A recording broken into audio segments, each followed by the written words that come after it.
Can I introduce our panel as best as I can without Amelia, of course. I'll introduce her in a second. On my far left, although not necessarily politically, of course, is Alex Gordon. Alex Gordon is the ex-president of the RMT trade union, the rail transport trade union. Next to Alex is Malia Bouattia, the president of the National Union of Students. On my far right, again, no reflection on his politics, of course, is Kevin Courtney, a great personal friend and comrade in the trade union movement, General Secretary of the National Union of Teachers. And to my immediate right is Lindsey German, representing the People's Assembly tonight. And for those of you that don't know me, I'm Steve Turner. I'm an Assistant General Secretary at the Unite Union, but also very proud to be the co-chair, along with Amelia, of the People's Assembly nationally. So that's a fantastic panel that we've got tonight, and we're opening to have a great debate with you. So in terms of the process, there have been a whole number of questions that we asked you to submit when you registered for this evening's event. We've tried to narrow those down to best encapsulate the themes and the ideas from the questions into 6, 7 or 8 questions, depending on how much time we've got this evening, and we've asked people to ask questions that best sum up really the nature of the debate that faces us right now. I'm going to try and bring in, other than the people asking questions, of course, as many people as we can from the floor. That very much depends on yourselves as well. So if you want to make a contribution, can I ask you in advance to try and keep that as tight as you can? And if you want to ask a question, of course, then try and keep that as short and as to the point as you can as well, to give us the best opportunity to get somebody to come back in again and to allow as many people in as is possible during the course of the evening. The panel, as I'm sure you'll agree, represents a very broad range of opinion from both sides of the camp in relation to the referendum itself. Some, of course, were promoting a remain within the European Union, and some were advocating a leave vote in the European referendum. The challenge for all of us now, of course, now that decision's been made, is what are the terms of that exit? And that's the nature of the discussion this evening. We've just been joined, of course, by Amelia Womack on my left, the Deputy Leader of the Green Party. She says always on my left, of course. I debate that rigorously, but that's a debate for another time. But very welcome, of course, Amelia. And can I give apologies, and a very sincere apologies, from Emily Thornberry. Emily Thornberry was going to join us this evening. Unfortunately, Theresa May made a statement in the House earlier this week, and as a consequence of that, on Brexit, of course, and the Tory terms of Brexit, Amelia's on the BBC Question Time this evening. So she's been asked to do that, and of course she's done that given the position that she holds inside the Labour Party itself. So Amelia won't be able to join us, but she does send... Emily. Oh, sorry, not Amelia, Emily won't be able to join us, but she does send sincere apologies and solidarity to all colleagues here with us tonight. So look, securing the best terms for working people and our class is the nature of the debate. An end to austerity and attacks on our unions and workers' rights, for jobs and for investment, for public control of our economy, our schools and our NHS, of course, demands that unite the left. That's the purpose of the discussion tonight. How do we move forward as a united left in terms of the negotiations that are about to take place? So look, without any further ado, can we call on the first question? And the first question is to be asked by, give me a second, Althea Bart, please. Can Althea identify herself?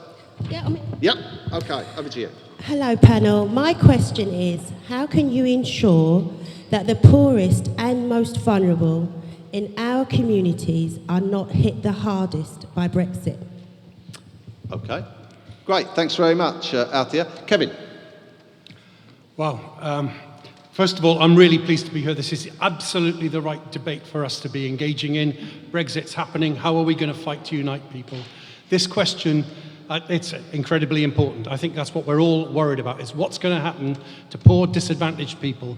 I want to say, though, that it's not just about Brexit. If you think back in our country, then poor and disadvantaged people have been the people that have been most shafted by neoliberal economics in the UK, in the EU and worldwide since the 1970s. They're the people who have been most damaged since the crash of 2008, where they're always the people who lose out.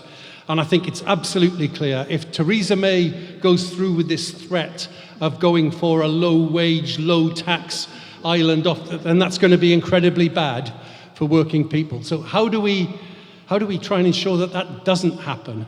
I mean, that's an easy answer of mobilize and fight, and that is part of the answer. But I think we have to be not trapped into simple debates between two wings of people saying it's in the social market or out of the social market, and just have to decide between one or other side of that. I think we have to say that there are tests that we want to see for any economic program that people are putting forward.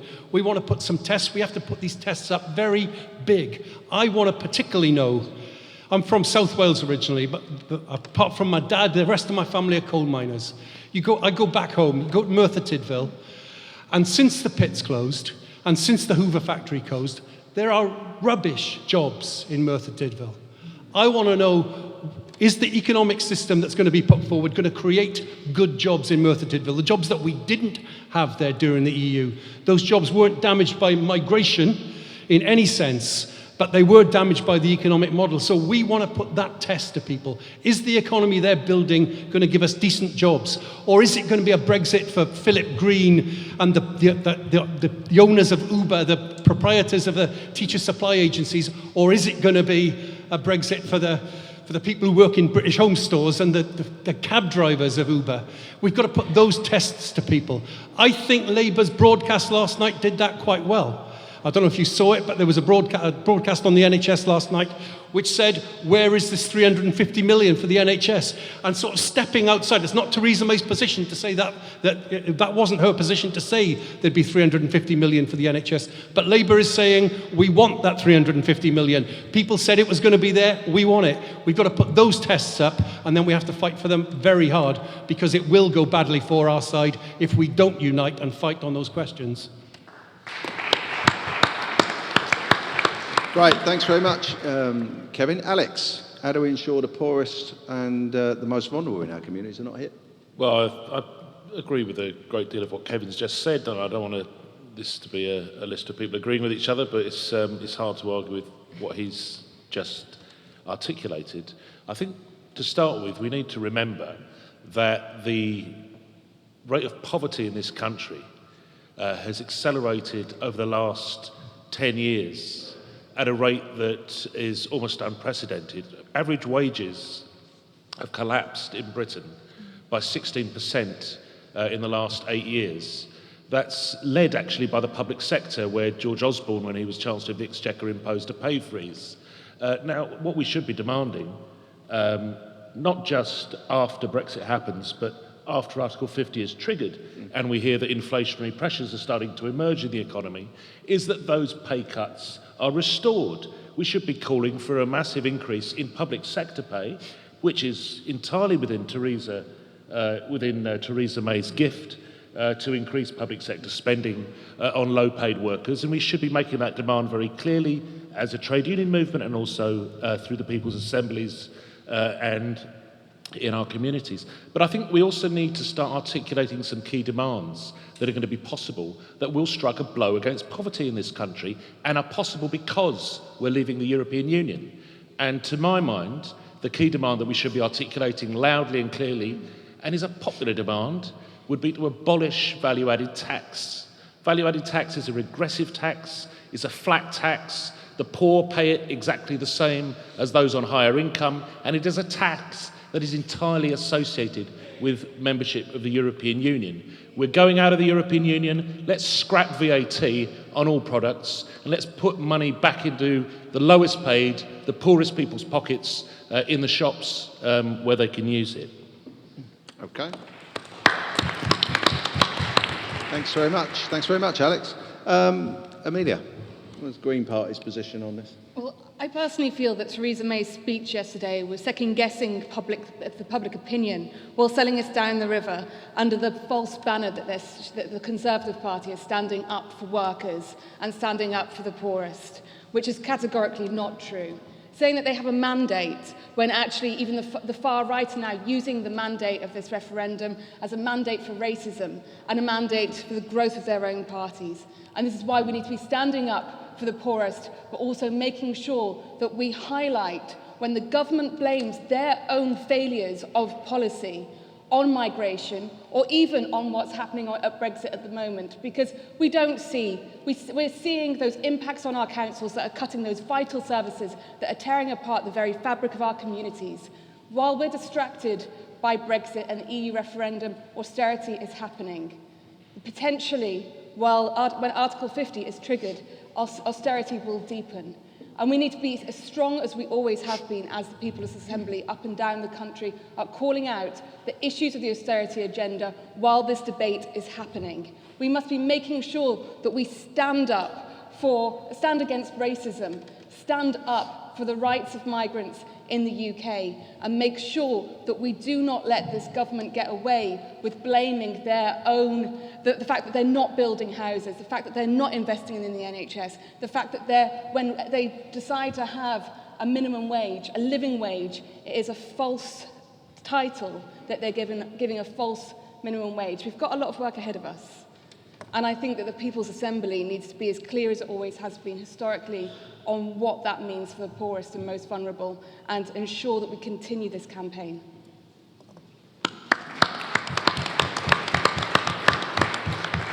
Thanks very much, Amelia. Just before we go on to other members of the panel, Althea, do you like what you're hearing so far? What you got? I do like what I'm hearing, but I think the change will come if we all act as one. So there needs to be a lot more debate and a lot more agreement, and we need to have a clear plan of action. Okay, clear plan of action. Lindsey. Yeah, well, I agree very much with the last point that Althea made. I mean, I think that there's a lot of agreement on this panel that we don't want to see working people pay the price of Brexit, or indeed, had we stayed as Remain, then the truth is that either sets of Tory government was determined to continue with austerity, was determined to continue with the sort of policies which have left people much, much worse off. And as previous speakers have said, if you look at what's happening in this country, wages have fallen dramatically. Only Greece has seen a bigger fall in wages across Europe since 2008, since the banking crisis. And we all know that we bailed out the banks, but we didn't have the money to pay people decent wages. And I know, for example, I work in the university sector, wages have fallen successively year after year. And this, you know, there's money anyway for the public sector, but this is an area where the universities have made a profit, where they have millions of pounds that they've got from charging the highest student fees in Europe. They do have the money to pay wages, they do have the money to give people better incomes, but they don't want to do it. So the question is, we live in this low-wage economy, we also live in a very, very low productivity economy. And that's because it's cheaper to pay people on low wages than it is to invest in machinery so that we can increase productivity. That's what's going on. That has to change, and we have to do those things now. We have to have an emergency house building programme so that nobody in this country is sleeping on the streets, so nobody is having to live with their families because they can't afford to live anywhere else, that nobody is living in bed and breakfast. Those are absolutely elementary things. But I think there also has to be a political will, and that's why I want to come back to the point that was made, that unless we say whatever way we voted and whatever we hoped was going to come out of the referendum, unless we say the left has a duty now, we cannot let Britain be turned into this kind of tax haven that Theresa May wants to turn it into. We have a duty to organise over the NHS, to organise over housing, to organise over schools and the health service and all those different things, because unless we come together and show an alternative, the truth is the government and the employers that they represent will keep shafting us and the situation will get worse. So it's in our hands how we can change this.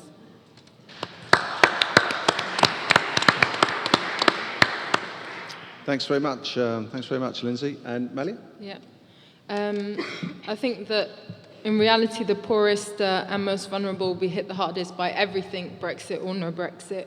And the question really is always one on the balance of power and what those at the top are allowed to get away with, but also what we allow them to get away with. And I think that in terms of concrete ways in which, and examples that we can learn from, we see what Bernie Sanders is doing in relation to Trump in the States currently, where he says he made outrageously racist remarks, and on that he will fight him.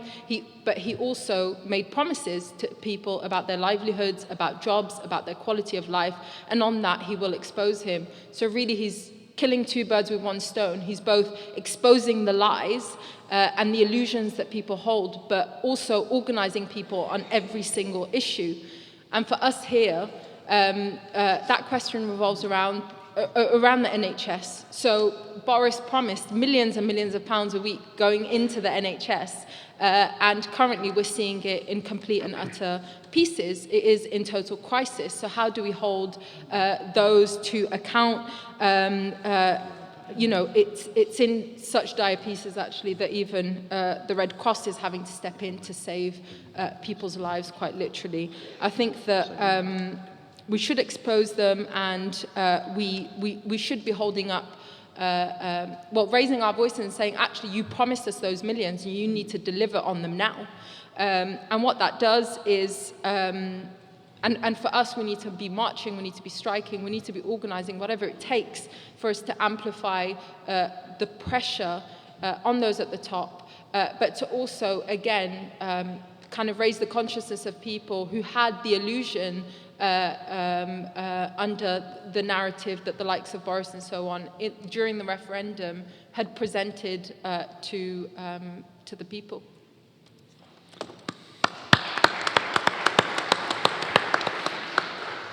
Okay, thanks very much. Well, look, you've heard from the panel, so I want to open it up to a couple of contributions from the floor. Can we keep them just as tight as we can, and we'll try and get as many in as we can? I've got a colleague here on my right, anyway, and a second colleague just behind him. So the two colleagues here.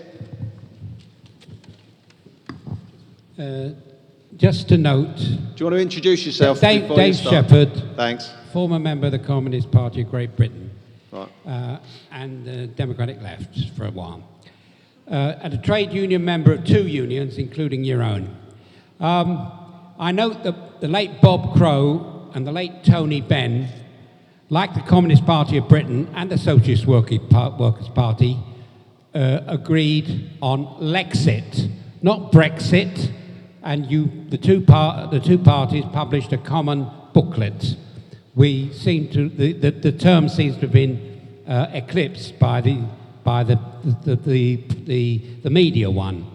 I notice also that the revolutionary Bolshevik tendency said tear up your ballot paper in front of the returning officer, and the Socialist Party of Great Britain said write in your ballot paper world socialism. I noted that the electoral Is there a question coming here? The Reform Society condemned the lies on both sides.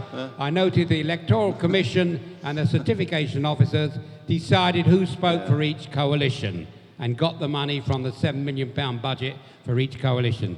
I note that the Electoral Commission can't investigate the City of London. Yeah. Right. Is there a question coming here? That's one question. I'm looking, I noticed I didn't see any booklets on Lexit. I didn't hear a clear case for Lexit. Why is that? Perhaps it's because it's question one and there's a lot more to come. Thanks very much. Colleague behind. Hello. Hi. Yeah. Charlie Kiss, former Green Party member, currently Labour. I'm actually quite angry with what's been happening. There's so many people have been saying, this is the result, we have to put up with it. I'm not happy with that. You know, things are going to get worse and worse. It's all very well saying, Brexit with Brexit or without Brexit, the Tories are the main problem. It's far more serious than that. Look at the NHS. Look at the trading situation. If we just let what is happening happen, think about what's going to happen to the NHS. We've got the Americans who suddenly we're going to be apparently trying to get a deal with them. Well, we're not exactly an equal partner with America, are we? What's going to happen to our NHS? I dread to think. We just can't accept it. That's my position. Okay, thanks very much. I'm going to leave it just at 2 for now. We'll come back in on other questions. Some of the points that have been raised there will come up, actually, during the course of the debate, like in all question times. At least I know what the questions are going to be, so I can preempt some of them. So can we move on to a second question then? This is a question from Oliver New. Oliver. Thanks. Thank you. We've seen clear, massive international frustration with the political establishment and their puppets of the multinationals. We've had years of privatisation. How does the panel think that we can now best ensure a return to the public sector of basic services, including the National Health Service, our railways, buses, gas, electricity, water, and other essentials? Okay, thanks very much. Thanks very much, Oliver. So how do we get control of our essential services? Lindsey? Well, I think the first thing that we have to do is to say they all have to be taken back into public ownership, that we can't have any more privatisation, which is going on at the moment in the health service. There's all these American companies which are on the edges of the health service waiting to privatise little bits of it. I don't agree with the Labour policy, which is that you only take rail franchises back into public ownership when they expire. I don't see any case for Southern Rail being anything but nationalised. I think it's been an absolute disgrace both to the passengers on Southern Rail but also to the workers who are being attacked and blamed for this kind of thing when it's clearly the company that is at fault and this ought to be run as a public service. When you look at what is happening to all of these things, the money has been systematically drained from these things, and yet there is a huge amount of subsidy still going in to public services of all sorts. Alex will no doubt talk about that in terms of the railways, but it's true with all sorts of things. There has to be a shift in terms of ownership. There has to be a shift, I think, without compensation to the people who already own it, because they've absolutely driven these companies into the ground, and I don't think they should be able to do that. But there has to be a shift in taxation. There has to be a shift not to tax people like us more, which is the only solution that the Tories have and some other parties have to the problems of the health service, but actually should be about taxing the corporations higher, should be getting rid of tax evasion, which is going on a massive scale in this country, and actually saying that the rich people in this country, who we have now presided over greater inequality in this country than at any time for 100 years, the rich people in this country should be paying more tax. And if we did all those things, we could have the kind of decent public services that we've had in the past. And that is the kind of campaign we need to fight for.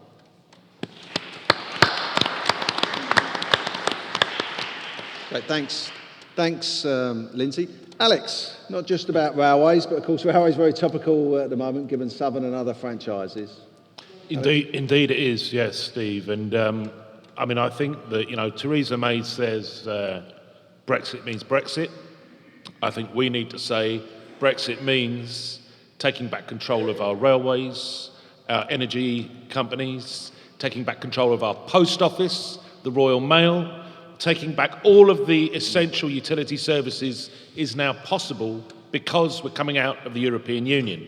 And we should be making it clear to Labour and to the Green Party and indeed to Plaid Cymru and the SNP that we're calling on them to not just complain about the outcome of the referendum if they didn't want that outcome. We're calling on them now to take the steps which they're able to do because we're coming out of the European Union.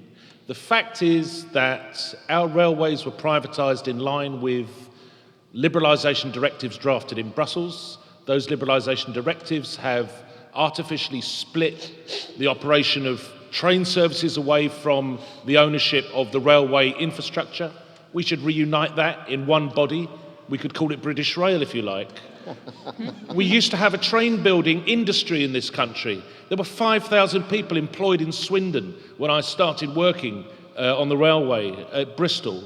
There is no significant train building industry left in Britain anymore, apart from the Lichfield Lane factory in Derby, which is hanging on by the skin of its teeth. We need to rebuild a manufacturing and research and development industry in our railways. We can do that now. And we should be demanding that Labour says Brexit means we're going to rebuild a manufacturing industry in our essential utility services, including energy and gas supply and railways, and take back the post office.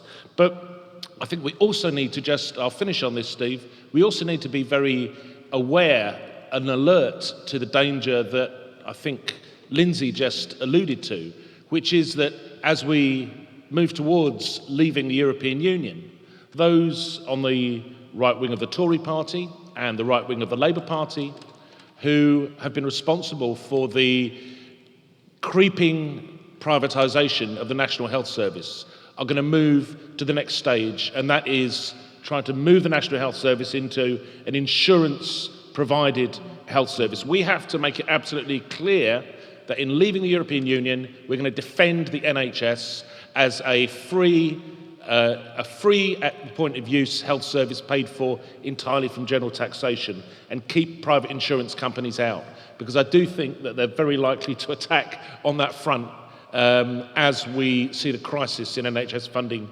intensifying over the next period.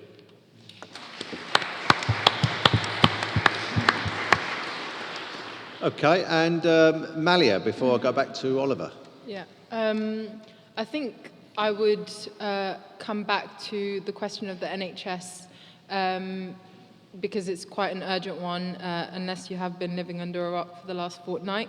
The reality is that it's failing, no hospital beds, departments closing, lack of staff, and just whole hospitals failing at what they're supposed to be doing.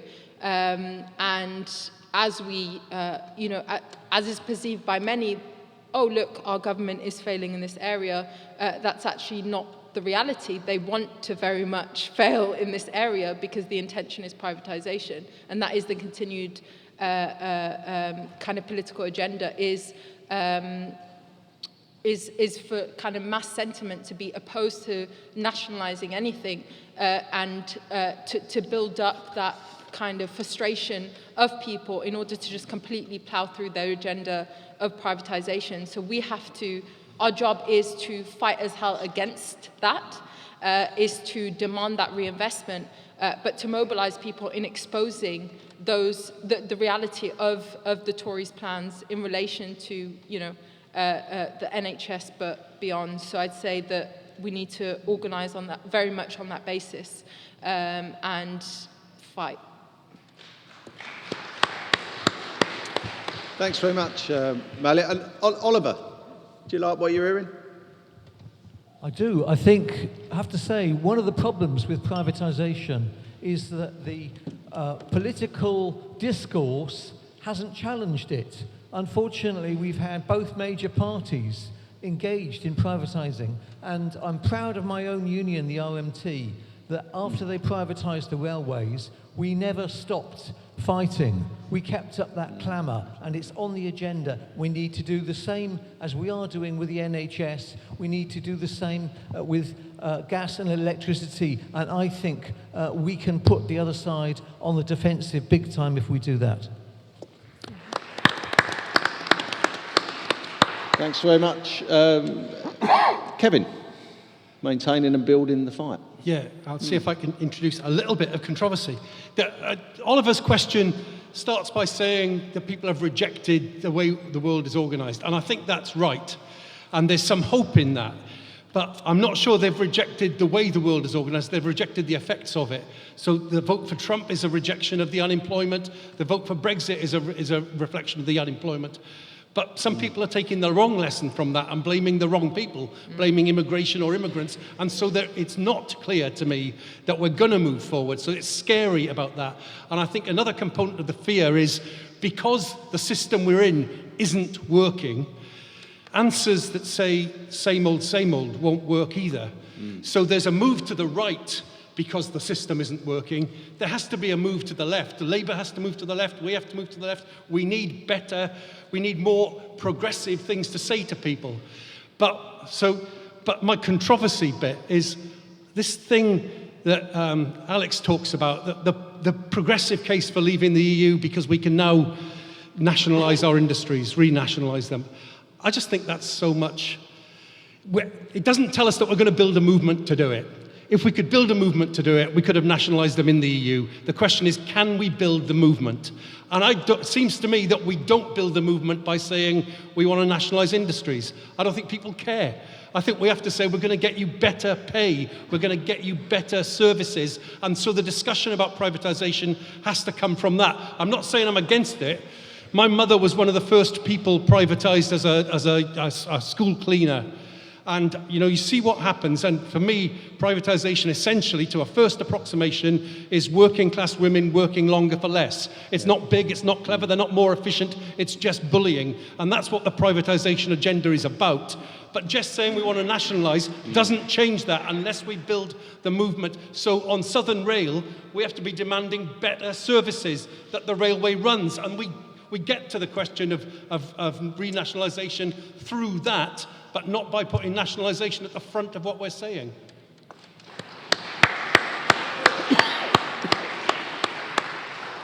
Okay, thanks very much, Kevin. I noted some muted applause there. Feel free to come in if you want to come in and applaud people halfway through. There's no rules against that, of course.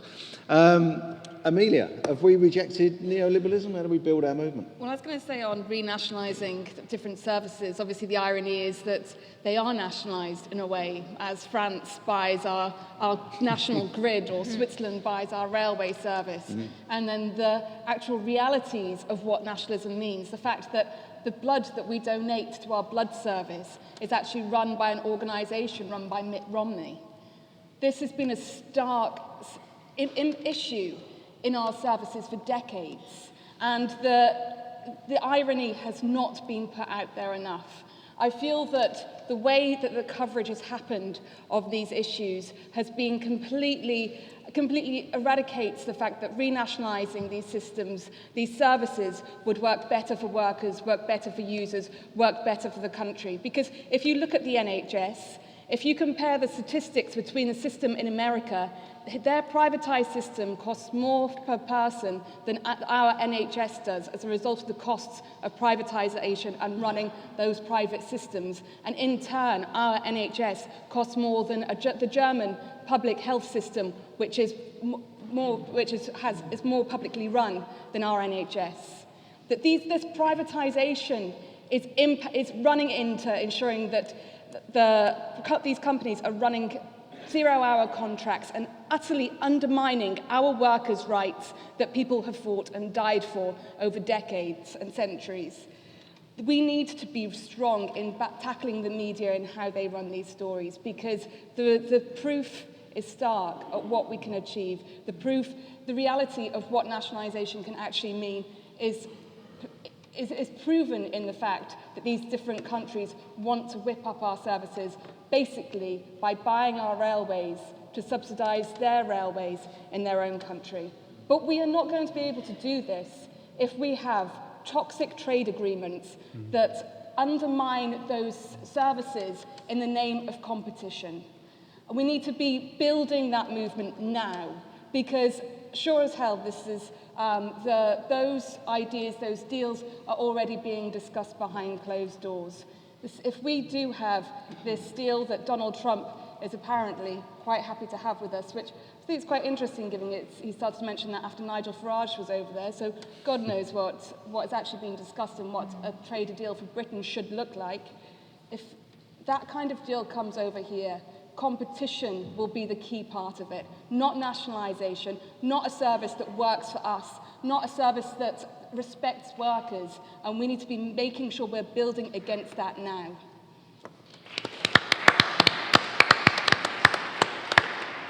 Okay, thanks very much. Well, again, I'm going to open it up to the floor without wandering into the trade agreement issue, because I've got a suspicion that may come up a little later in the debate. People want to come in this whole question about renationalising our core sectors. There was a colleague who had their hand up that I couldn't call in, actually, about halfway back on my left. I don't know if you want to come in on this one or not. No? Okay, any colleagues want to put their hands up then? I'll go this side. I'll take the colleague on the aisle there, and I'll take the colleague just inside, and I'll try and come to you if I can. Yeah, colleague on the aisle just there. Yeah. Hello. I know that everything that I've heard is very good. So I've got really, I like everything I've said, even the things which, contradict each other. So I want to bring in something sort of fresh and talk about a forgotten people. During the Christmas period, I and some friends, we were visiting and helping some homeless people. They were living in tent villages, in inner city tent villages. Now, I see myself as fairly poor. I can't afford electricity, so I have to put a lot of blankets in, and I have to keep warm by the cooker and things like that. And well, I was shocked. These people, and they were from different countries. I don't know where they're from. I'm not interested in things like that. The human beings, right, were living, right, like hunter-gatherers society in inner cities. I don't know what more to say. I'll actually leave it at that.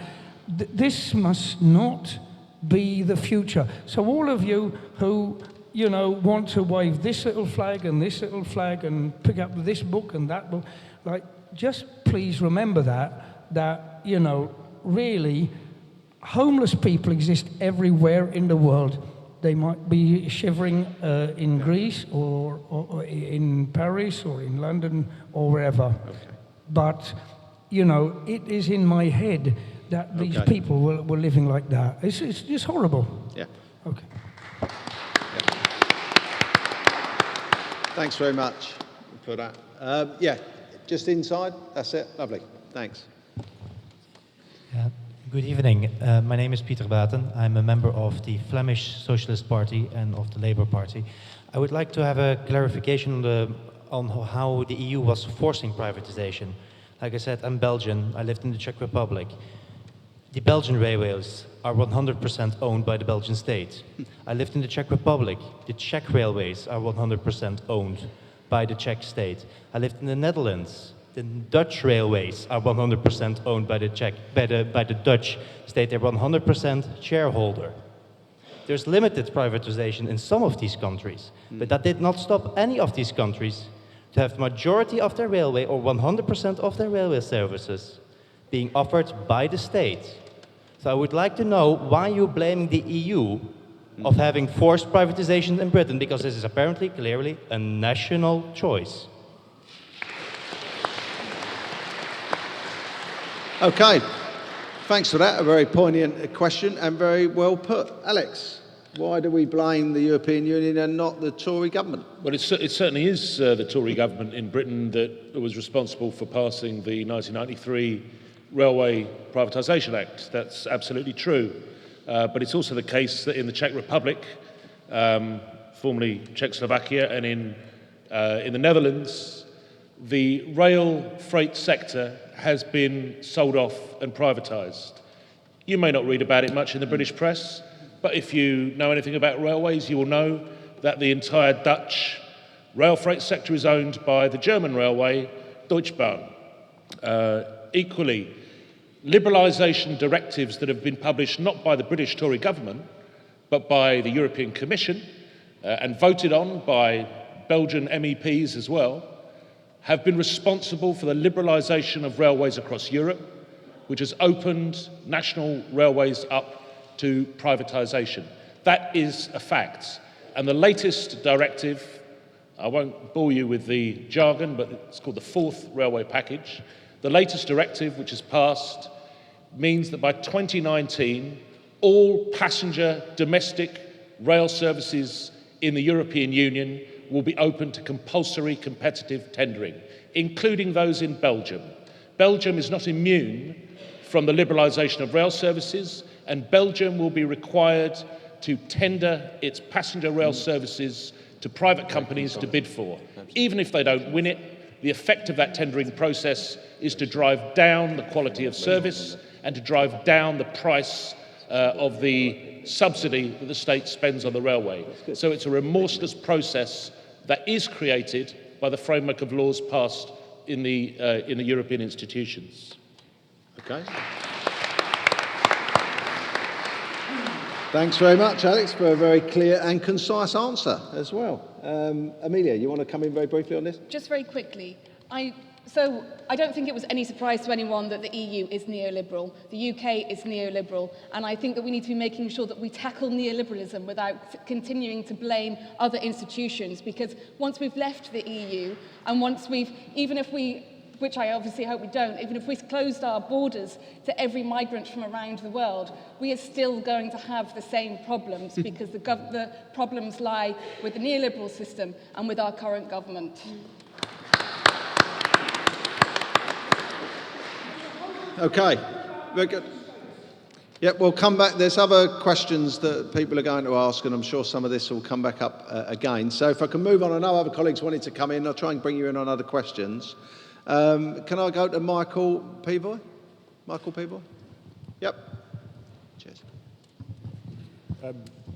How do we defeat the growing, powerful and false narrative around immigration and engage the public in a positive way around this now toxic issue?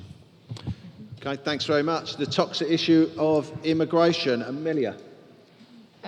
Yeah, so I think if we're talking particularly in the context of Brexit, you know, as a left, we have to say we did somewhat drop the ball on this, and I think the comrade at the front did mention questions around Lexit and where were we and what was our stance, and I think that, you know, we can all admit that the election was effectively run on the grounds of immigration, with both mainstream campaigns, the Leave and the Remain, running incredibly racist anti-migration campaigns.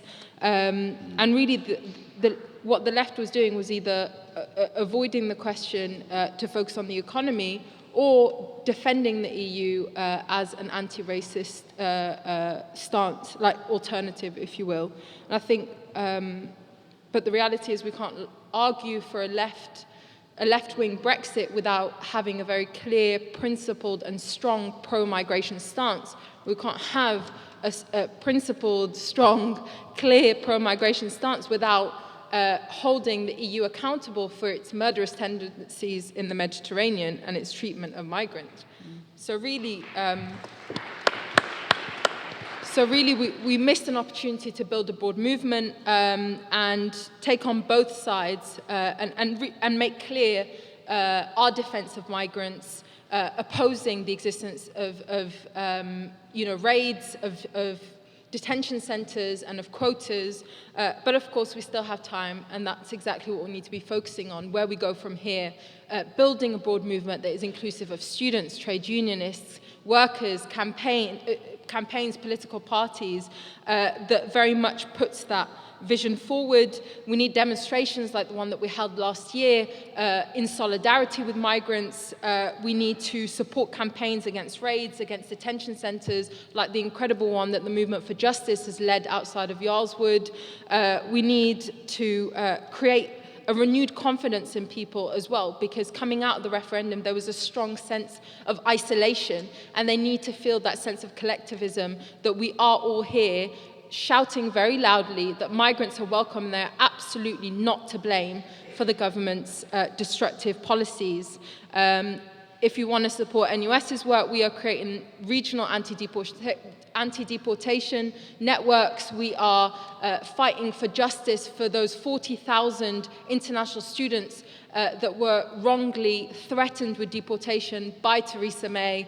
And we are actually putting at the center of our priority campaign, which is Liberate Education, the questions of migrants' rights and international students, because it is urgent. It is a question of life and death for many. It is a question of their future and, you know, everything that encompasses the kind of society that we want to see in future.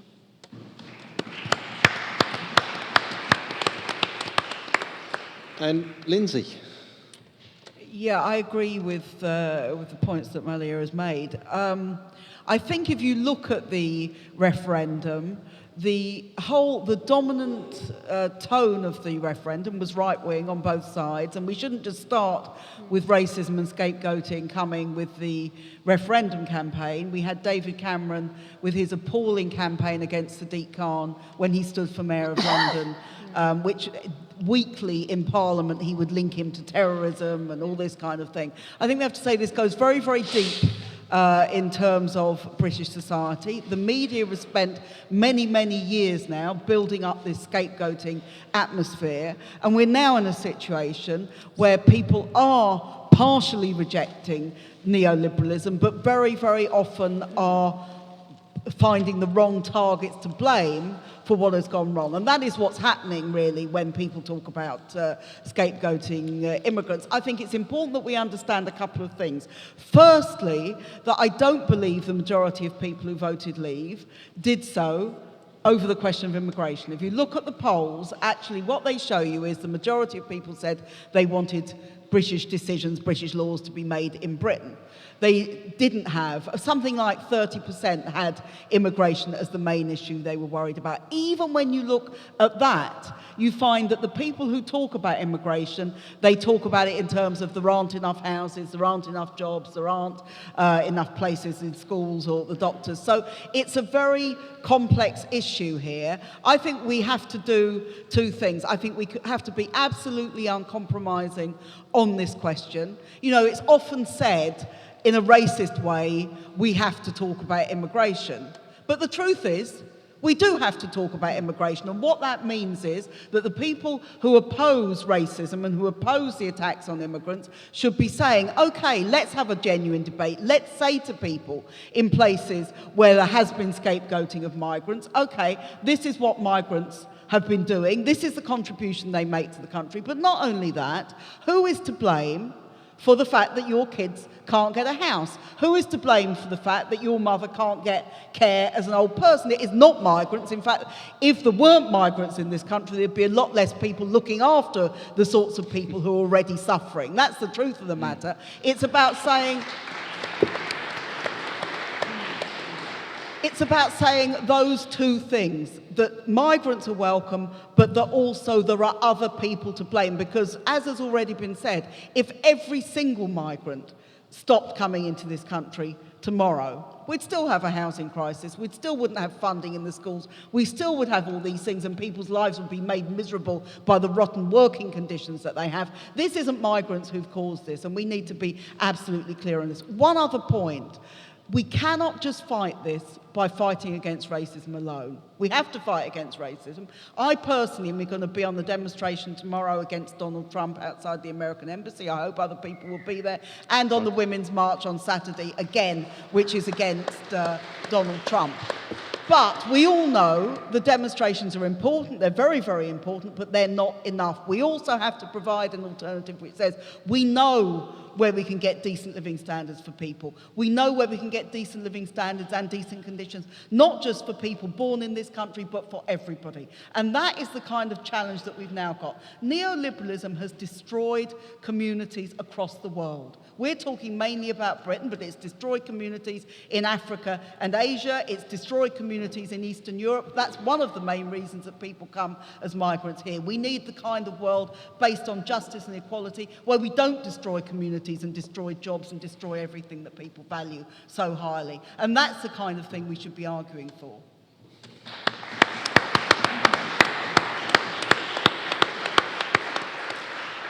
Okay, thanks very much, Lindsey. And Kevin, how do we defeat this toxic, growing, powerful argument about immigration? Yeah, one thing we've got to do is just get the scale of it right. And I said it was frightening earlier, but we shouldn't be overcome by fear. And there's a couple of things people are making mistakes about. People on the left say something that goes like, not everyone who voted Brexit was a racist, but all the racists voted Brexit. And that's just completely not true. Theresa May voted Remain. She sent the racist vans into areas that she thought had migrants in them. She permitted Amber Rudd to put out her proposal where they were going to list all the nationalities of foreign workers. As the Home Secretary, she pushed the Prevent agenda into schools. As the Home Secretary, she pushed a requirement on schools to record the country of birth of 5-year-olds. These things are racist. Theresa May is a racist, and she voted Remain. So it's not true that all the racists voted Brexit. And I also feel really uncomfortable when people tell me that people in Merthyr Tydfil who voted Brexit were racist. I tell you, it's not true for the vast majority of them. The other thing that people say is, God, they're ungrateful. The EU puts more money into South Wales than it puts into anywhere else. The South Wales get more. People don't want a social programme from the EU. They want decent jobs. That's what they voted Brexit because they thought they might have been wrong. I'm not saying they got it right. But they voted Brexit because they haven't got decent jobs. They want decent jobs. And so there is a racist element to it. But there's a racist element on both sides, and it isn't a fundamental thing for many of the people involved. So I think that's really important, that we aren't paralysed by fear, thinking that everyone that voted with Trump is a racist, that everyone voted, and that means that 58% or whatever it is are racist in this country. That's not true, and there is something to fight for. But we do have to mobilise really hard. And we have to fight racism, and you can't isolate. Migrants aren't the... When Theresa May sends a racist van aimed at migrants, every other person of colour sees that van, experiences it in the same way, and many white people react to it in the wrong way. So all people of colour, grandchildren of migrants, are affected by every bit of anti-migrant prejudice. So we have to fight racism, and that means being brave and using whatever position we've got to stand up and say these things are wrong. We have to fight for our public services. The government wants people to believe, or Tory backbenchers anyway, say there's a problem with class sizes because of migrants. It's not true. The government is not funding our schools well enough. Head teachers, to cope with that, are increasing class sizes. Class sizes are going up because the government is cutting funding to our public services. We have to speak out on that. And we have to fight for better rights for working people, because there is a sense in which people think, in which they think the wages are being driven down by migrants. There's a sense in which people think that. We have to fight for industry-wide wage agreements so that there is no undercutting. We used to have that in this country. It is not a socialist nirvana to say you want to have industry-wide agreements which set wage rates, which mean they can't be undercut. So we have to put all that together, and then we have to tell the truth. Migration is not going to stop. We live in a small world, and it's getting smaller every day, and people in the global south have phones. They can see the wealth in the global north, and while we have this inequality, people are going to move. And if you were in the global south and your children were faced by starvation, you would move, and you would try and get here, and people are going to carry on doing that. It isn't going to stop. And we also have to tell the truth. Japan's economy is stalling because they haven't got enough migrants. Their population's getting older. There aren't enough people to work their economy. So these things we have to start telling the truth about. Tell them louder.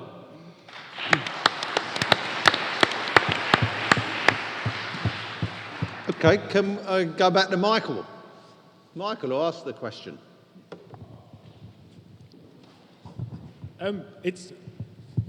I definitely agree with what everyone's saying, but can I just push for a more specific answer, which is about the narrative of immigration? Because, we all know that not everybody that voted Brexit is a racist. What I'm talking about is the specific narrative, the stories that we're being told by people in positions of power, be that media, be that politicians, be that, candidates for the Unite leadership. We've got Gerard Coyne talking about we need to lower immigration because it's affecting jobs. We've had Len McCluskey reportedly, I haven't seen the exact quote, but he's reportedly also said the same thing. So how do we fight that narrative? What tools have we got as a democratic country to speak out loud and fight the barrage of false information and manipulation of the facts of what's going on? Okay. Okay. Amelia. So, to begin with, I want to highlight that migration is a key part of our history, and if we make migration illegal, then actually you're just making people illegal, which means that those people who make it to our shores turn up in those tents that were mentioned earlier with no rights, nowhere to go, and other people that end up freezing on our streets because they don't have the clothes or the money to protect themselves in this environment. They can't get basic rights because they're deemed illegal by our policy.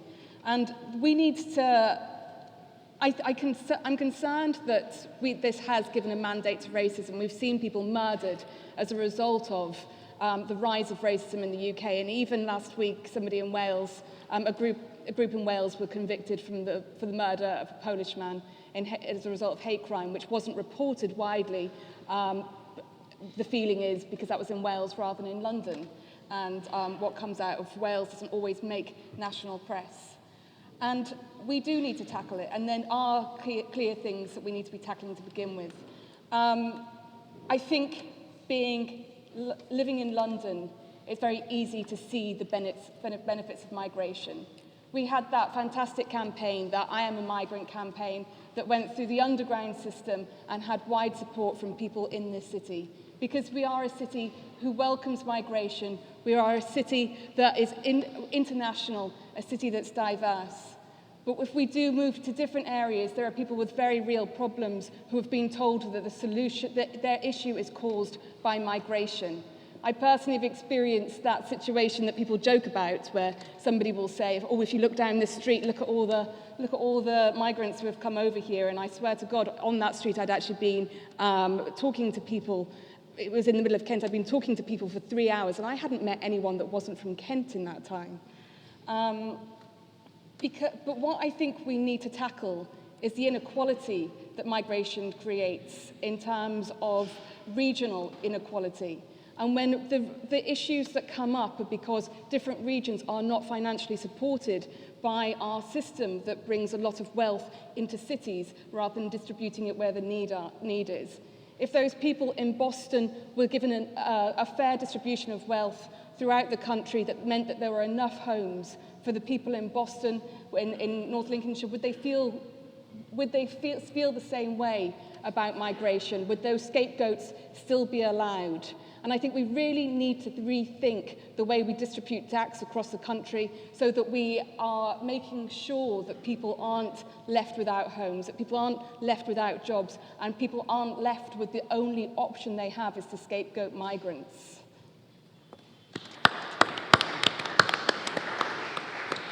Thanks for that, Amelia. And Alex? I think just to try and go back to what John, is it Michael? Michael. Yeah, what Michael asked about narrative. I mean, I think what we ought to do in terms of the narrative is perhaps to stop using the word racist in such a completely inaccurate way that sometimes it has been used during the debate over the EU referendum. What we should be doing as a movement is saying that we've got some principles here.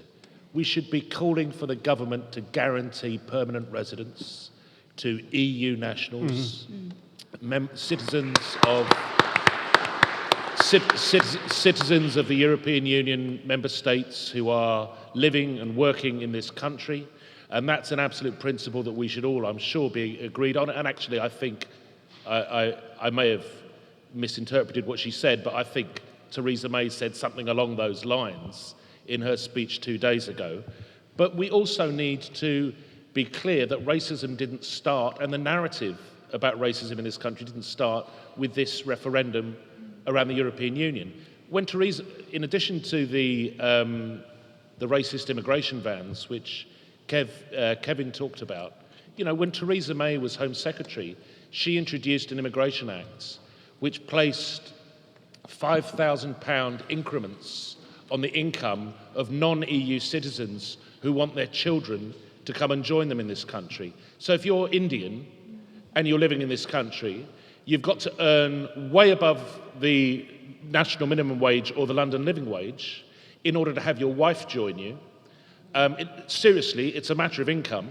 And if you want one of your children to come, that's another £5,000. If you want your second child to come, that's another £5,000, and so on. So we've got a sort of immigration system that we've been bequeathed by the coalition government and by the current Prime Minister when she was Home Secretary, which is based on this sort of monopoly system of having to shell out thousands of pounds to have your kith and kin come and live with you. Well, that was the basis on which the anti-racist movement in the 1950s and 60s united against racist immigration controls, when we had immigration controls in this country which prevented immigrants from the Caribbean, from India, being able to bring over their families to live with them.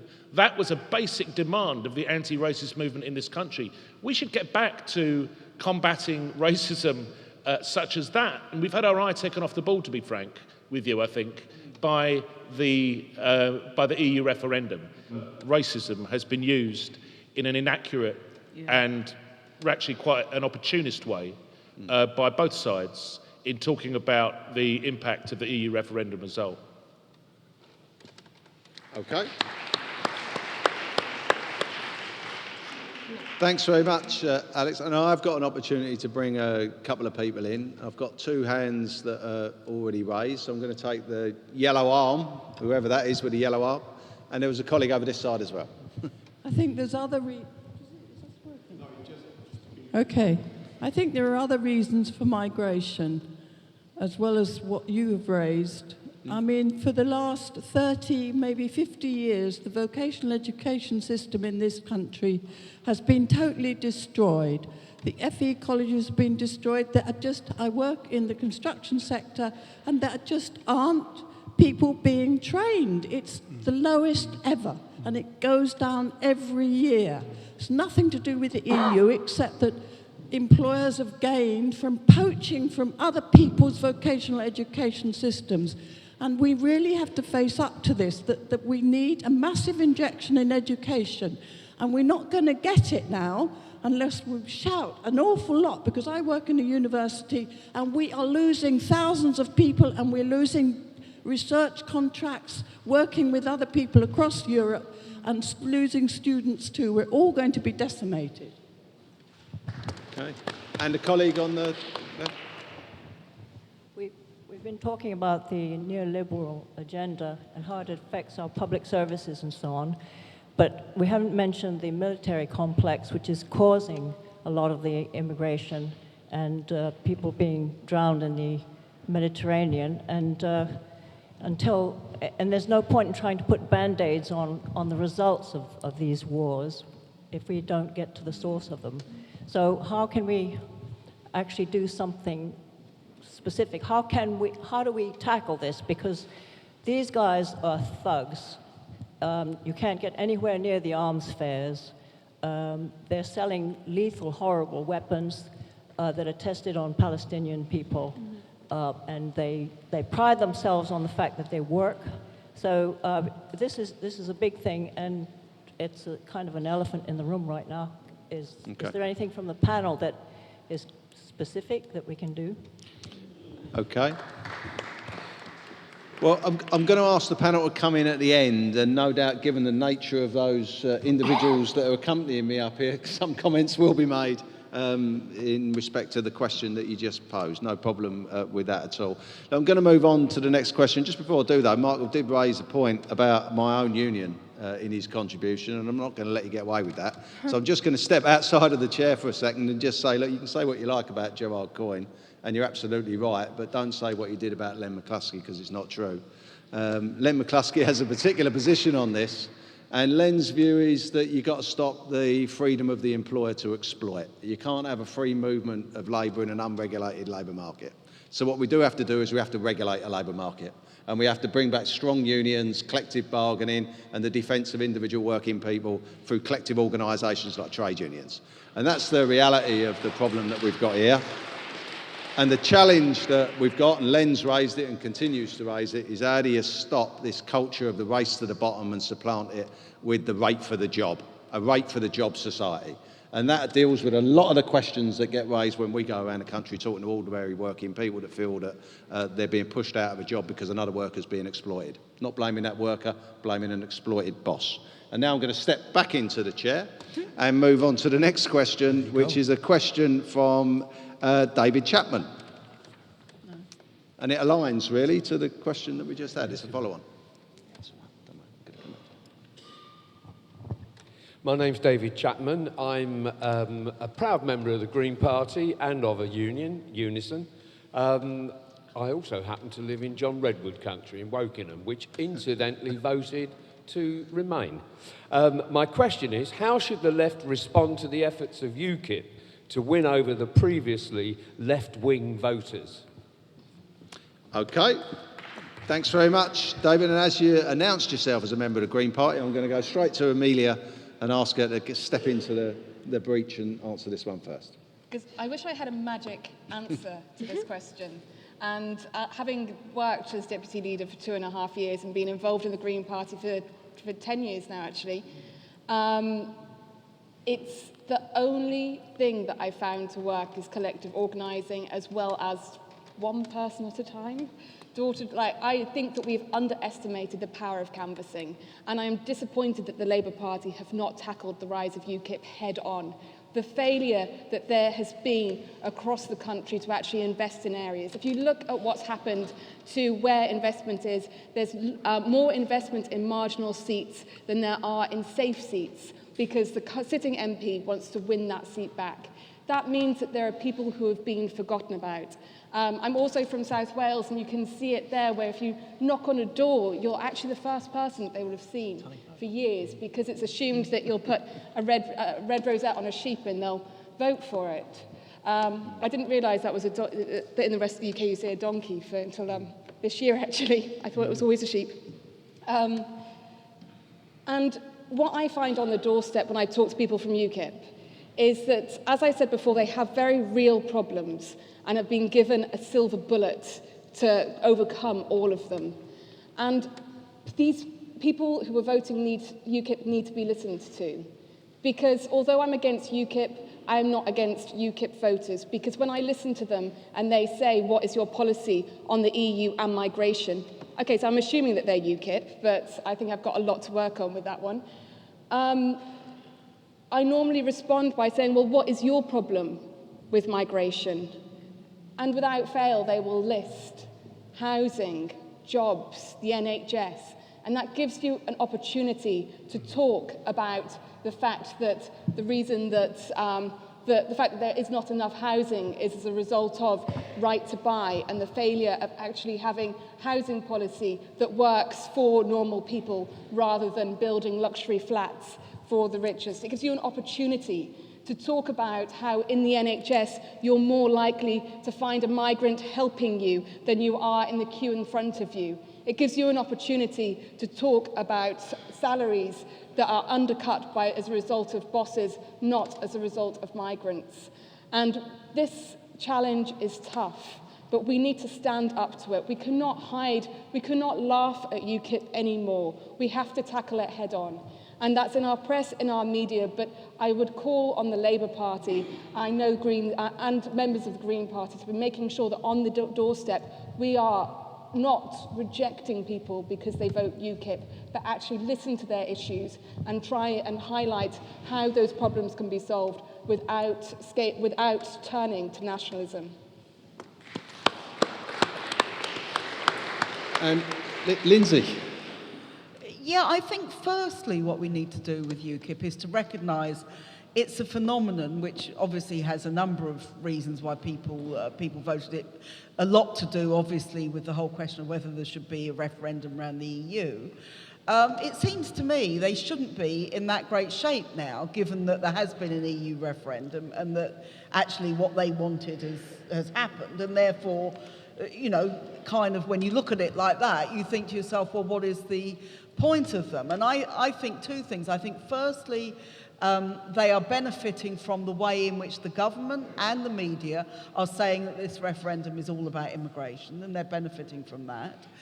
I think, secondly, they are given a massive amount of publicity by the media, which is out of all proportion to their electoral strength and their electoral support. And, you know, Nigel Farage must be on the television and radio more than any other single politician. He is always on there, and he is given a decent reception. He's not challenged at all by anything that the reporters say to him, and I think that's a big problem. But of course there is a problem in Labour areas where Labour has allowed the areas that it represents to be totally unrepresented. The classic case is Tristram Hunt, who's just gone off to be the head of the Victoria and Albert Museum at a salary which is greater than the Prime Minister's. Now, this was a man who was forced onto the people of Stoke-on-Trent Central. There wasn't even a proper selection process. That was done by Peter Mandelson. He was so successful that every election his vote went down dramatically.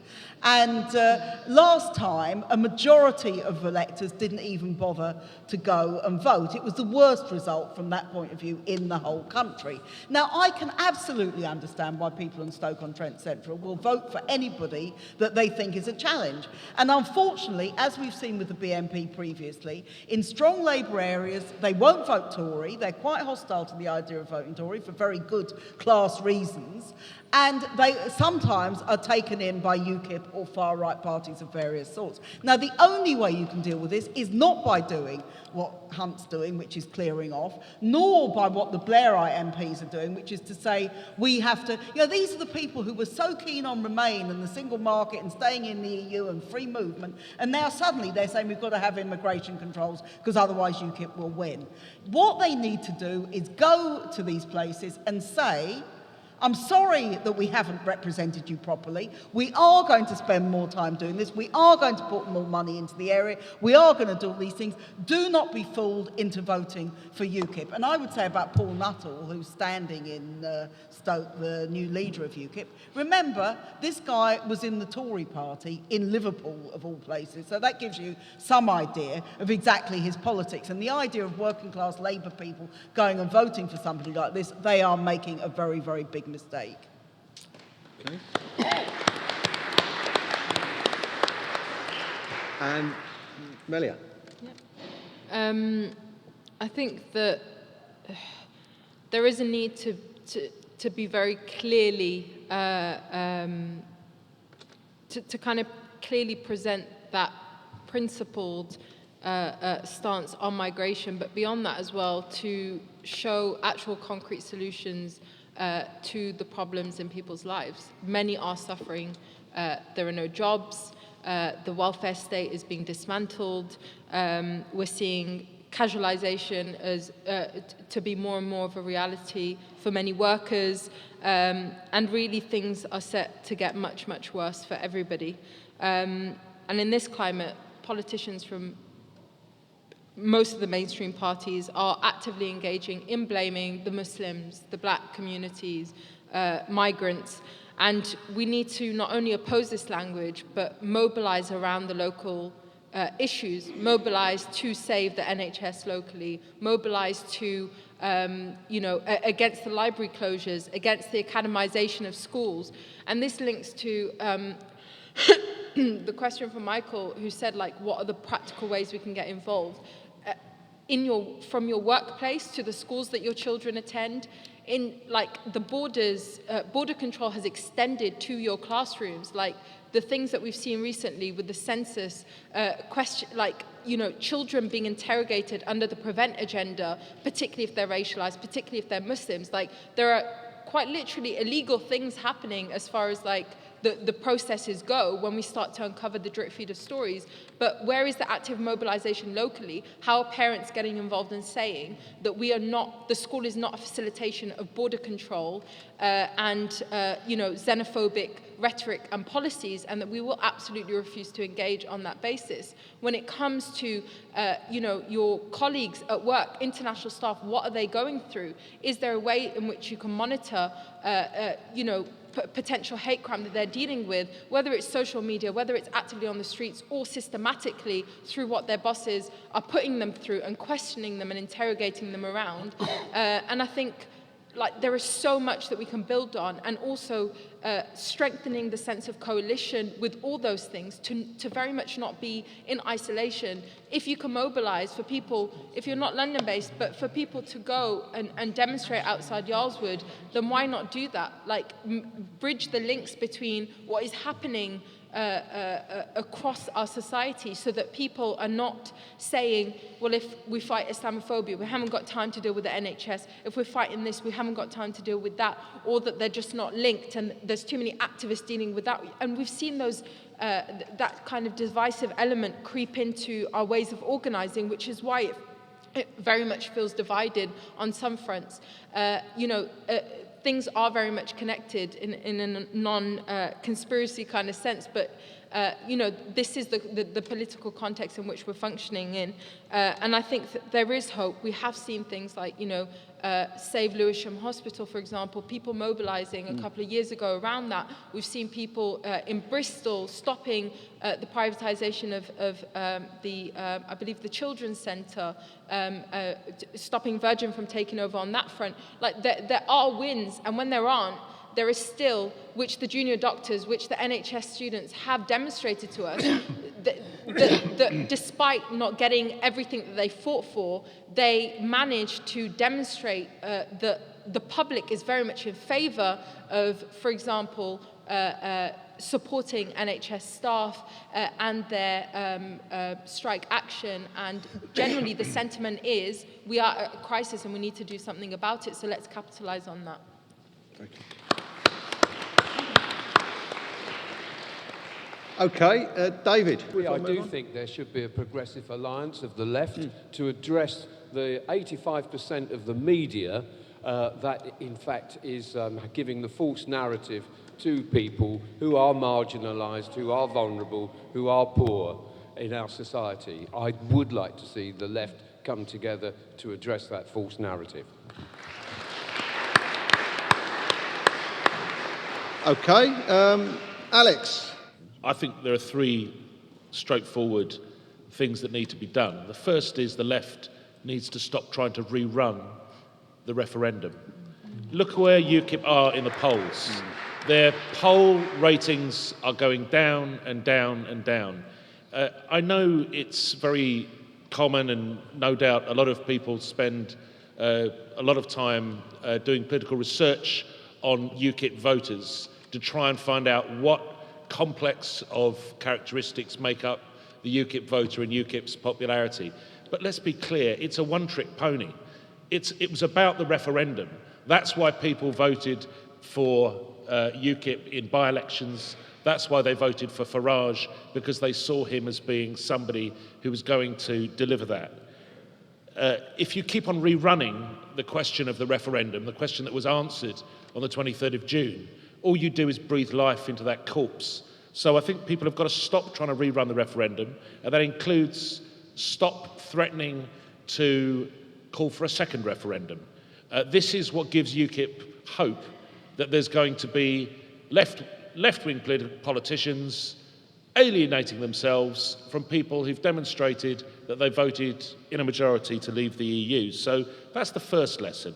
And the second thing is, look at what Jeremy Corbyn did successfully last week.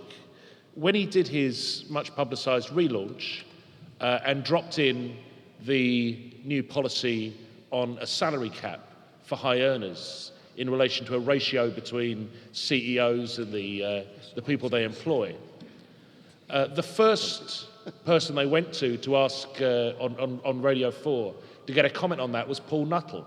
And Paul Nuttall was appalled. Paul Nuttall was absolutely appalled at the idea of capping high salaries and started going on about football players and so on and so forth. But it's a very popular policy. As soon as you give it to these people with real class policies, the way Jeremy Corbyn did that day, you expose them for the closet Tories that they actually are. Absolutely. And you alienate them from the voters of Stoke Central and anywhere else where they show up. So I hope Paul Nuttall stands in Stoke Central. I think they'll wipe the floor with him personally.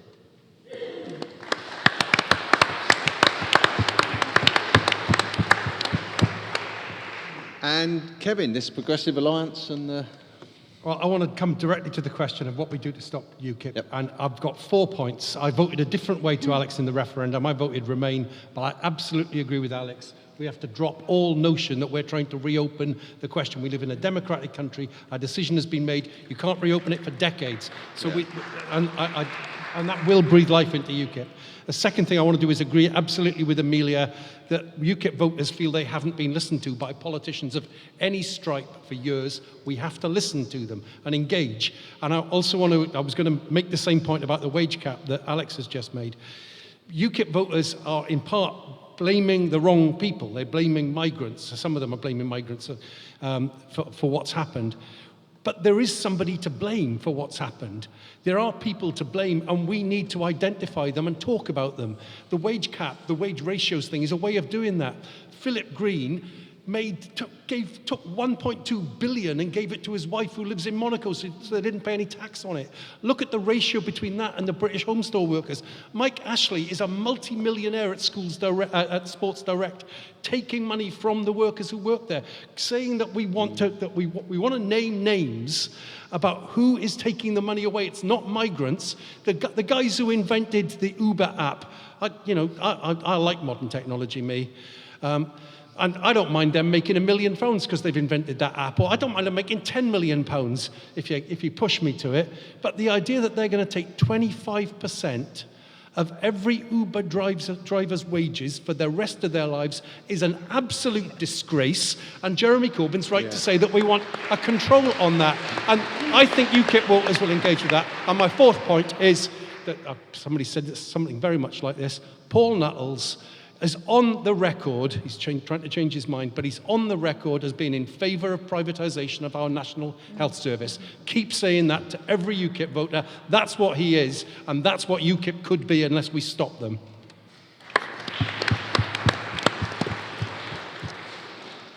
Okay, colleagues, some very clear and concise answers from the panel. So I'm going to move straight on to two quite specific questions that may not require answers from everyone on the panel, and then we'll come back out to the floor. Can I have a question from Naima? Naima? Can you explain the pros and cons of not being in the single market? Well, this was a question that came up quite a lot, actually, from you, so you can only blame yourselves. But I'm going to try and get somebody to answer this in the best way that we can, perhaps without going through the whole panel. Alex, can you explain the pros and cons of the single market? Right. Thanks, Steve. Well, look, I think this is absolutely fascinating this week to hear Theresa May at Lancaster House making a speech in the same place that Margaret Thatcher spoke at in 1988, when she just negotiated the Single European Act, which gave birth to the single market. And what Thatcher, actually I think it was John Bercow, who's now the Speaker of the House of Commons, what he said when he came back from the negotiations to create the Single European Act was, he said, we were fizzing with enthusiasm because we knew that we had just achieved the Thatcherisation of Europe. And the single market is the Thatcherisation of Europe. It is, without going into a lot of detail, based on 4 fundamental economic freedoms. These are not social freedoms, so they're not social rights or political rights of people, they're economic freedoms. And those are the free movement of goods and services, the freedom of movement of persons in order to work and to stay in a country, but not to have political rights, not to be a citizen, not to have the right to participate in all forms of social and political life. And the fourth one, which is a kind of double whammy, is the freedom of establishment. That is to say, a company's right within any European country to base itself in any country it chooses for purposes of taxation, so you can move to the lowest corporate taxation zone, and many of them do, and also a twin right that goes with that, which is the right to provide services across borders. So taken together, these 4 freedoms, which, and the name itself, by the way, and this is a really important point, the name that they gave to it is a parody of the great speech by Franklin Delano Roosevelt in 1942, when he talked about the 4 freedoms that applied to all humanity, which were positive freedoms. The freedom from fear of want, the freedom from hunger.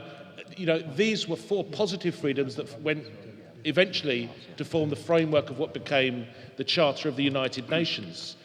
The European Union's 4 freedoms are economic freedoms to benefit big business. When we're out of the EU, we will have the ability to take public ownership of our utilities, of our public industries and our public services. We will have the ability to have a planned economy, and we will have the ability to focus state investment in manufacturing and places where it's needed so that those industries are able to survive and be used for the future. Okay. Well, thanks very much for a lot of the cons, Alex. I'm going to ask, though, Kevin, if he's got any pros in terms of a description of the European single market. I have to admit to being a bit confused about some of these issues and not having, like everyone else in the audience, so, or like, maybe not everyone else in the audience, but I'm a bit confused about it. But I said I agreed with Alex that we shouldn't reopen the question of the referendum. I don't agree that the referendum meant that we have to leave the single market. I don't believe that we should concede that. It wasn't on the referendum sheet. It's not what's there. And I thought about voting in 3 different ways in the referendum. I did consider voting for the Tony Benn, it's all a capitalist club position. I did consider, and I was, for most of the referendum campaign, I intended to actively abstain, saying, I don't believe either of you is in favour of working people. But I ended up voting Remain, and I voted Remain because my children made me, and they made me show them my ballot form in the polling booth as well, because they have both worked in Europe. My daughter did a year as an au pair in Madrid. My son did some time in, and they think that freedom of movement of people is linked to the social market, and they really want to defend their right and the right of other people to. Now, I think there's complications. It's a right for people within Europe. It's not a right for people from outside Europe. But I think there's a whole swathe of progressive young people who want us to fight to be within that area. And the other bit of my confusion is if we leave that single market, we're not strong enough to set up the thing that Alex was talking about. We'll end up in a single market, we'll end up in a free trade arrangement with Trump and the USA, which will just be TTIP if we're not careful. And so I think there is more to talk about on this, and I'm not in favour of us leading in the single market. Very quickly. Okay, and I'm just going to pull in Amelia for a very short minute on this one, and then we'll move on. I also want to highlight that if you're in the single market, during the referendum, people talked about red tape, and that red tape was your workers' rights, your environmental protection, your human rights, and by being in the single market, we still have those rights. But if we don't have a trade agreement, which all trade agreements tend to be neoliberal, tend to be capitalist, I can't see that we'll get a trade agreement that isn't in those structures, then we're going to be part of WTO rules. And if there's any kind of organisation I don't want to see our trade under, it's WTO. Okay. Thanks very much. And Lindsey, what started off as a very simple answer perhaps to this question turns into an incredibly complicated one.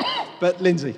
No, I don't agree that you have to be in the single market, which is not just a neoliberal thing, but actually is deliberately designed to scapegoat countries like Greece, to scapegoat the poorer countries in Southern Europe. I don't believe that you have to be in the single market in order to defend free movement. I'm absolutely in favour. I think it's a human right of people to be able to move to where they want to go. And that doesn't just include, as Kevin has said, the people who are already in Europe at the moment. It includes the people from the other parts of the world who are finding it much harder to get into Britain and into the rest of Europe because of Fortress Europe. So I think we have to look at this in a totally new way. Let's not just accept the only way our kids can go and live abroad or people can come and live here is that we accept this thing, which includes TTIP, which includes trade deals which will make life much, much worse for people in this country, which includes a whole process which has led to the collapse of collective bargaining in whole parts of Europe. Let's not fall for this one.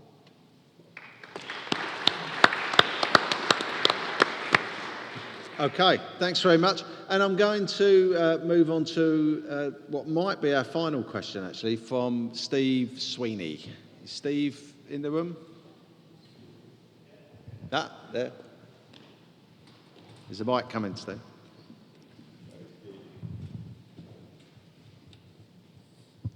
Thank you very much.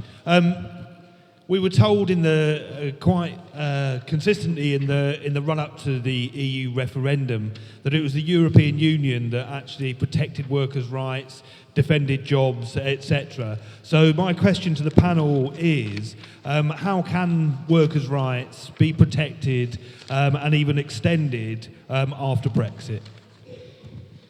Okay.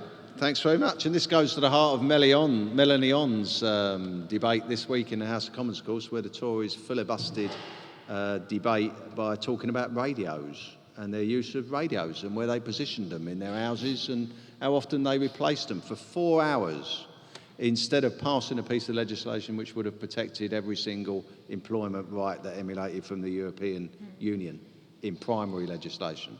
So much for the new founded Workers' Party of conservatism. Kevin. Theresa May said in her speech she was going to fully protect the rights. Don't trust Theresa May. That's the first thing we have to do. Is we can't believe that that is going to be there. If they go for a low-wage, low-tax economy, then those rights will not exist. But the EU does not confer those rights on us. Workers have fought for those rights. We have to mobilise again for them. We do have to insist that the rights that are there are written down and passed over, but it's only going to come from our mobilisation. And Malia? Yeah. I think, yeah, the reality is that we have seen a kind of a pushback against workers' rights, and certainly my job as president of NUS is to put forward our principles around what rights for workers looks like and what it is that we want to see put in place, and to fight for that vision and not to kind of scramble for the crumbs that May and her like choose to give us once in a while, or at least present the illusion that we're heading towards a progressive, in a progressive direction. And I think what's really important is equipping young workers with the knowledge of their rights, but beyond that, what it is that they want to see happen and how they can organise around it locally. Now, for students, it's not just about finishing your degree. As fees are increasing, debt is building, bursaries and grants are scrapped.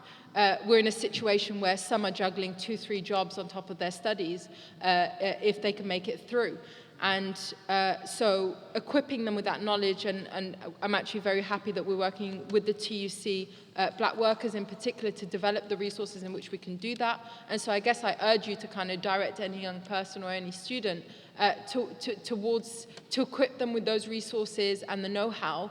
But beyond that as well, you know, even within the sector of education, what is happening with staff being casualised, particularly if you see who amongst the faculty ends up at the very bottom. It's namely black, women, international staff that are treated, that are discriminated against actively, and also just at the very, very bottom. And so how do you organise in that sense, and how do you bridge the fight and the struggle with students, with the student union, and with like local UCU branches and other union branches and so on. So I guess I urge you in whatever capacity you're in to kind of encourage any sense of organising and generally empowering people to kind of find out what their rights are if they don't know, helping them to kind of find that information out, but also defend the principles of what we believe in relation to workers' rights. Okay. Lindsey, workers' rights. Well, I think the question of defending workers' rights and the rights that we have is obviously crucially important, and we have to demand there is absolutely no change in any of those rights for the worse under any conditions of Brexit or anything else.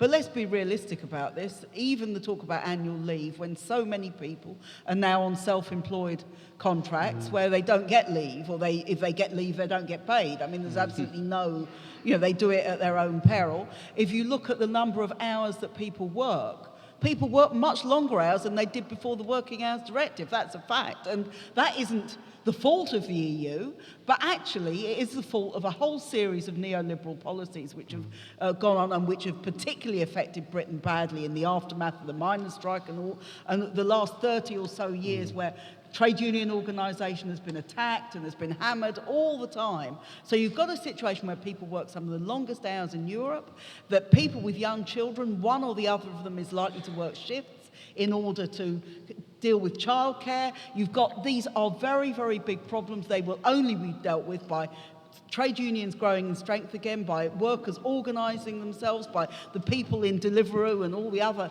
companies that are self-employed, so-called, actually getting properly organised and getting proper rights the same as everybody else. And always, just if you go back to the 19th century, when did we get the 8-hour day? We got the 8-hour day by people going out on strike, joining unions, and that is what's going to happen again.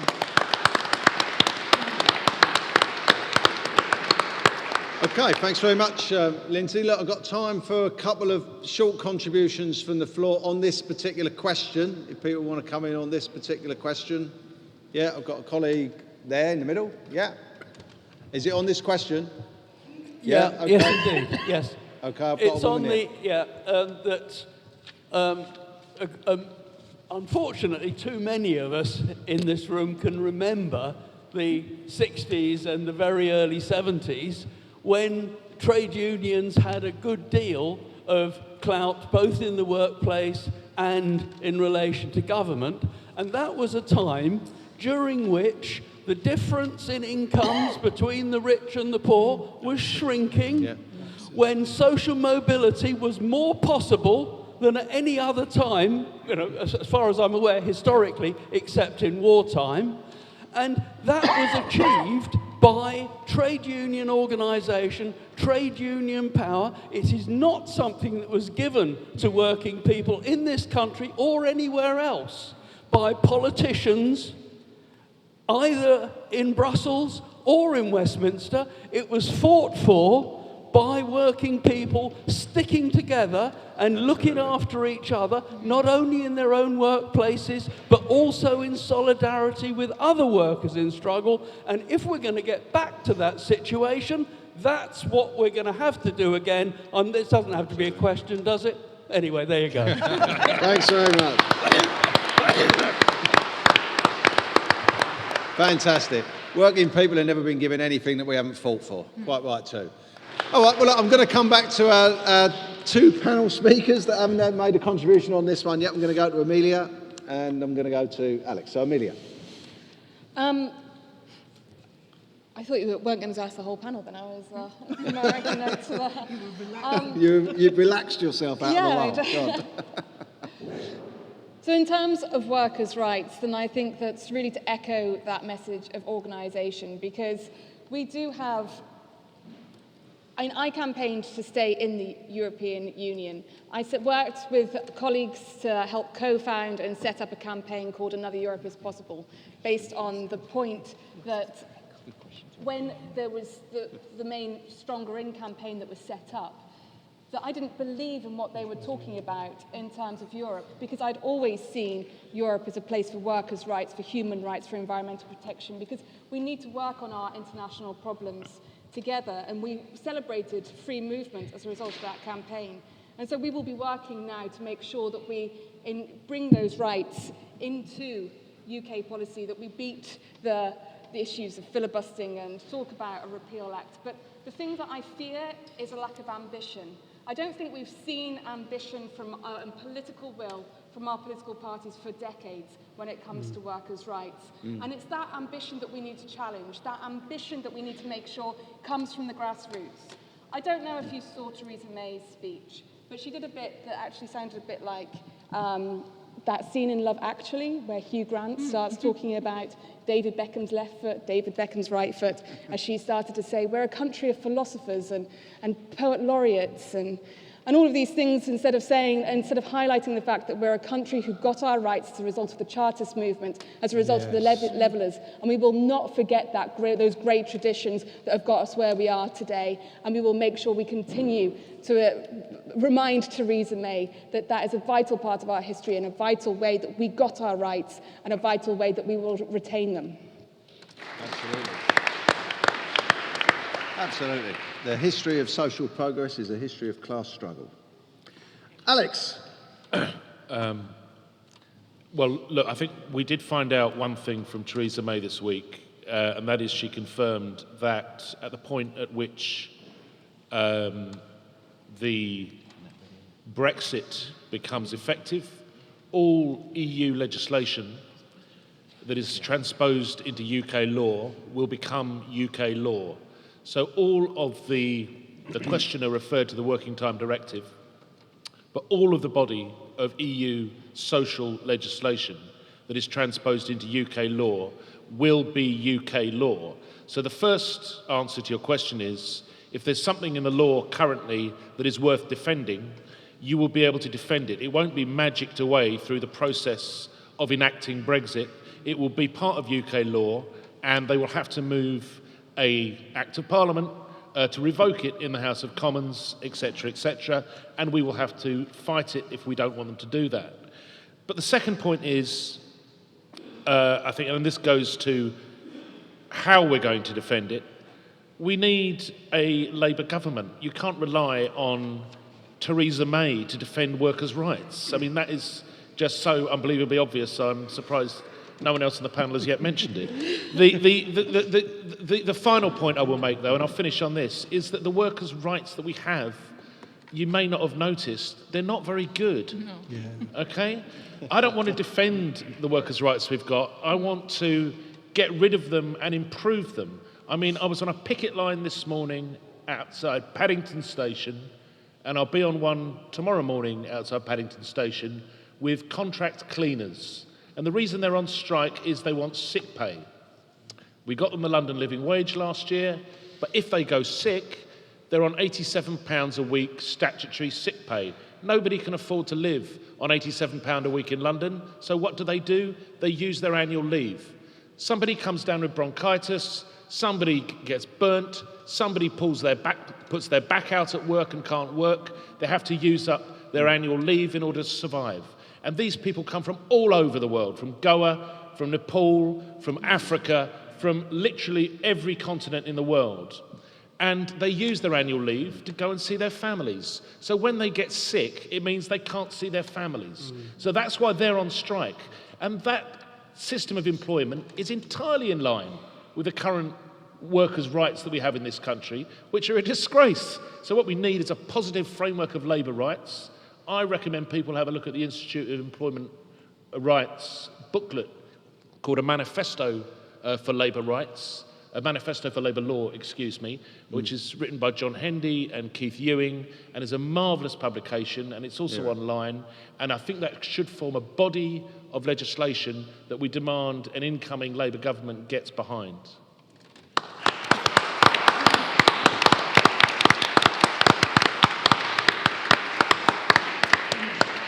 Okay, thanks very much, Alex, and I'm afraid to say thanks very much to our panel as well, because that does bring us to the end of tonight's People's Assembly Question Time. It's the first one of many. We will be roaming around the country doing very similar things, and no doubt back here in London doing question times on other topics as well. I think it's been a fantastic night. I want to thank the panel for their contributions tonight, each and every one of them. And of course, I want to thank you for turning up on such a cold night, and to apologise for the temperature in here. We did try to heat it up with a lot of hot air coming from the front here, but unfortunately there wasn't enough to raise the temperature beyond the level at which you could feel comfortable taking your coats off. But I do want to thank all of those equally that were watching on a live stream. That's a fantastic achievement for the People's Assembly, and something that we'll continue with in the future. And to make just a couple of final plugs as well. Of course, there is the NHS demonstration on Saturday the 4th of March. Please don't just commit to coming yourselves, but talk to others about doing that. Publicise it. It's hugely important, of course, that we're out on the streets defending our NHS, as much so as we're out on the streets defending the other causes that we hold so dearly to our hearts. There is some planning and preparation meetings going on for the NHS demo, including tomorrow, of course, at the Trump demo. 5 p.m. the US Embassy, the anti-Trump demonstration, those of you that can attend it. And of course there's a Women March on Saturday the 21st of January, and the march assembles in Grosvenor Square here in West London, here in central London, of course, for those that can attend that. We will be doing a bit of a collection. Can I thank you again for your attendance and your contributions, all of those that asked questions and all of those that came in, and apologise to those that I couldn't bring in. We have run out of time, and have a safe journey home. Thanks very much, comrades. Well done, Steve.